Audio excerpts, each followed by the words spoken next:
Wassim Nasr est aussi avec nous en ligne. Bonjour à vous, Wassim. Vous êtes journaliste ici à la rédaction de France Bonjour. 24. Vous êtes notamment spécialiste des mouvements djihadistes. Wassim, il me semble que vous en savez même un peu plus sur les circonstances de la mort du président Déby. Tout à fait, il y a deux versions qui ont été mises en avant. La première, les deux convergent vers la ville de Mao, où il a été. Une des versions dit qu'il a été à Mao et confiant du résultat face aux rebelles. Il s'est déplacé vers le front et là, une autre colonne de rebelles a surgi. Il y a eu des affrontements pendant 3 heures. Et la deuxième version, c'est celle dévoilée par notre confrère Philippe Chapelot d'Ouest France.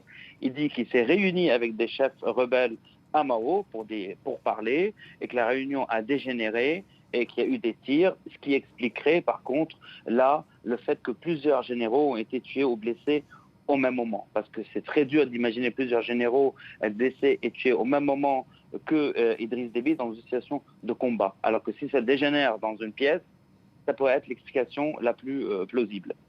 Voilà pour ces deux versions que vous nous livrez, Wassim. En ce qui concerne les conséquences auxquelles on peut s'attendre dans la lutte contre la menace djihadiste, qu'en est-il? Il faut imaginer que Idriss Déby a un contentieux avec les groupes djihadistes beaucoup antérieur à son engagement, en tout cas avec Barkhane aux côtés de la France. Je vous rappelle que dès les débuts des opérations de Serval au Mali, il était partie prenante. Il avait même revendiqué la mort d'Abou Zaid, qui est un des chefs d'AQMI, même si plusieurs sources s'accordent à dire que Abou Zaid était tué par des frappes françaises. Donc il s'était vraiment mis en avant là-dessus. On sait qu'il est visé par AQMI particulièrement à cause du rapprochement avec Israël. Donc JNIM et AQMI ont fait plusieurs communiqués en disant qu'ils s'attaqueraient au contingent tchadien au Mali aussi à cause du rapprochement avec Israël. D'ailleurs, ils ont envoyé un kamikaze contre la base d'Aguelok en 2019, le jour de la visite d'Idriss Déby en Israël. Et le message était très clair.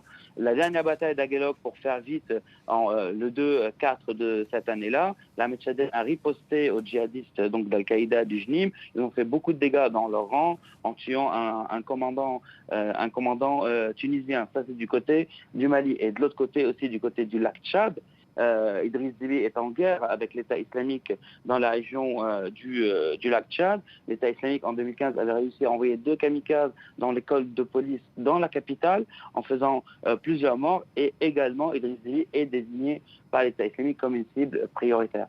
Donc Idriss Déby, la mort d'Idriss Déby, il faut voir après si l'armée va être rapatriée de la zone des trois frontières au Sahel. Mais en tout cas, le conflit avec l'État islamique est bien réel à la frontière avec le lac Tchad et le conflit est bien réel avec AQMI. Donc c'est un ancien adversaire, on va dire, des groupes djihadistes qui aujourd'hui n'est plus.